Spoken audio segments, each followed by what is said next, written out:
Marion Preston, the damage is significant, and the University of Washington is declining to do any sort of on-camera interview about their response or any future protests.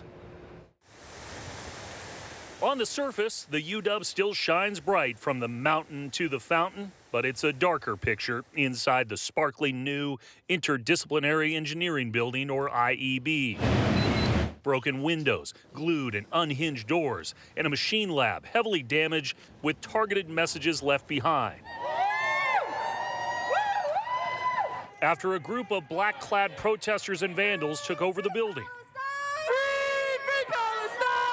These CNC manufacturing tools are so new, you can still see the bubble wrap on them, the tags as well. Vandals came through, smashed one here, smashed another one over here. And according to the University of Washington, this will take more than $1 million to replace. The university won't answer questions about it and hid behind this written statement from University President Anamari Kase saying it was no peaceful protest.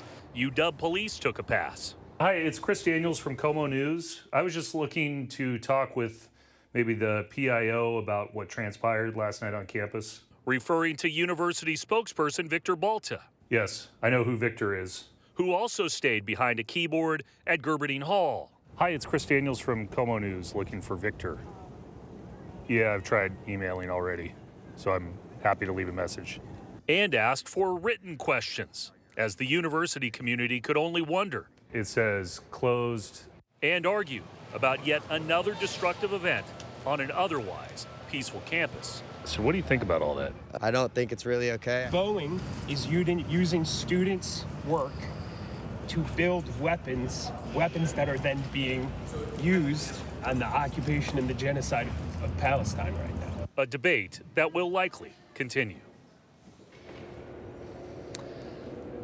Victor Balta, the University of Washington, finally responded to that list of questions, 10 questions, late this afternoon, and said the university was unaware of any planned protest or the blockade inside that building. He also tells me via email that the university values its relationship with Boeing, a company, by the way, that spent $10 million to build that new engineering building that was damaged last night. He also says that any student that may have been involved will face an immediate suspension.